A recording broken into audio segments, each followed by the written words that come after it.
दुराग्रह का वातावरण सामने आए। जी रमन, संजीव त्रिवेदी का रुख कर लेते हैं। संजीव, कर्नाटक की जीत ने कांग्रेस को बूस्ट किया है, एक नई एनर्जी, एक नई ताकत दी है, और वो क्या डिसीजन मेकर की भूमिका में आ चुकी है कांग्रेस पार्टी? विपनेश, देखिए, एक तस्वीर की जो बात आप कर रही हैं वो तस्वीर आपको कल 20 मई को फिर से कर्नाटक में दिखेगी। विपक्षी नेताओं का वो मंच जो 2018 में सजा था, कुछ वैसे ही वो फिर सजेगा 2023 में, और फिर से ऐसा लगेगा कि उस मंच के जरिए भारतीय जनता पार्टी को टक्कर देने की जो कवायद है उसे मजबूती मिलेगी। लेकिन हश्र क्या हुआ था, 2018 में वो मंच कामयाब नहीं हुआ था, 2023 में कैसे हो जाएगा? अगर ये प्रश्न है तो उसके जवाब में कुछ कांग्रेस के नेता जो हैं वो ये इस बात को कहते हैं कि देखिए, बड़ा अंतर है 2018 और 2023 में। 2018 में हम खड़े हो रहे थे एक कोएलिशन सरकार के लिए, कुमारस्वामी बन रहे थे मुख्यमंत्री, जो मैंडेट था वो भारतीय जनता पार्टी के लिए आया था, 104 सीटें मिली थी और बहुमत से बस कुछ सीटें कम हो गई थी येदियुरप्पा की, इसीलिए उन्हें पहले शपथ लेने का मौका भी दिया गया था। लेकिन इस बार स्थिति बदली हुई है। इस बार कर्नाटक में कांग्रेस को डिसाइसिव मैंडेट मिला है, और इतना ज़्यादा मैंडेट जिसकी कल्पना कभी भारतीय जनता पार्टी ने नहीं की थी वहाँ, उससे भी ज़्यादा कांग्रेस ने कभी नहीं की थी, उससे भी ज़्यादा। दूसरी बात, ऐसा हुआ क्यों है?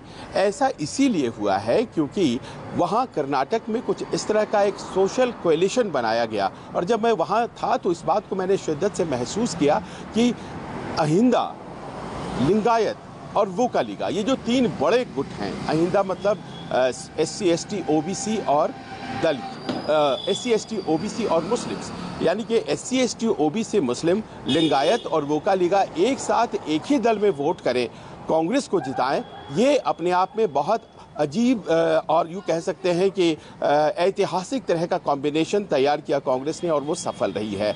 अब इस एक्सपेरिमेंट को कहीं ना कहीं कांग्रेस चाहती है कि राष्ट्रीय स्तर पर उसे रेप्लिकेट किया जाए, कि न केवल प्रभावी जातियों को साथ जोड़ा जाए बल्कि उनको जोड़ा जाए जो कि उनके कोर वोट बैंक रहे हैं, यानी कि SC ST मुस्लिम्स, और अब उसमें OBC को भी जोड़ना चाहते हैं। और इसीलिए आपने देखा होगा कि जो चयन मुख्यमंत्री के चेहरे का हुआ है सिद्धरमैया का, दरअसल वो इन्हीं कंडीशंस को ध्यान में रख करके किया गया है। और इसीलिए आज की तारीख में जब कांग्रेस मंच पर खड़े होकर नेताओं के हाथ ऊपर करेगी, उनके नेता हाथ ऊपर करेंगे, तो आप पाएंगी कि उसमें ज़्यादा विश्वसनीयता होगी। दूसरी बात ये कही जा रही है कि उस मंच पर तो वैसे भी लोग होंगे जो कांग्रेस की राजनीति का विरोध करते हैं, तो उसका जवाब ये है कि देखिए, नीतीश कुमार ने ये बात कही है कि कांग्रेस का होना जरूरी है, कांग्रेस की भूमिका अभी तक तय नहीं हुई है, और कांग्रेस की भूमिका कैसे तय होगी, क्या वो अगुवाई करेगी, वो इस तरह की जीत से तय होती है। जैसे अभी कर्नाटक में जीत हुई, आने वाले दिनों में हो सकता है कि छत्तीसगढ़, मध्य प्रदेश, राजस्थान में कोई राज्य जीत जाए तो और जीत की भूमिका सुदृढ़ होती है। उन्हें बिल्कुल नहीं बुलाया जाएगा जो कांग्रेस की राजनीति के एकदम खिलाफ हैं और जिन्होंने कांग्रेस को रिप्लेस करने की कोशिश की है। लेकिन आप ये देखिए कि किस तरह से 10 मुख्यमंत्री वहां उस मंच पर आ रहे हैं या उनके प्रतिनिधि आ रहे हैं। 3 तो कांग्रेस के होंगे, 3 कांग्रेस समर्थित होंगे, और 4 मुख्यमंत्री ऐसे भी हैं, नवीन पटनायक हैं, ममता बनर्जी हैं, और इसके अलावा रंगास्वामी भी हैं। ऐसे लोग भी आ रहे हैं जो कि कांग्रेस से ताल्लुक नहीं रखते हैं। तो ऐसा लग रहा है कि कांग्रेस अपने आप को इसके जरिए राष्ट्रीय भूमिका के लिए तैयार हो रही है। और दूसरी बात ये भी कही जाती है विपनेश कि आज की तारीख में आखिर भारतीय जनता पार्टी कितने राज्यों में अपने दम पर काबिज है। तो कहा जाता है 4 राज्य हैं, और वो असम है, उत्तराखंड, यूपी और गुजरात है। तो फिर कांग्रेस भी तो अब 4 राज्यों पे हो गई, हिमाचल प्रदेश, राजस्थान, छत्तीसगढ़ और अब कर्नाटक। तो फिर ऐसे में कमजोर क्यों रहा जाए।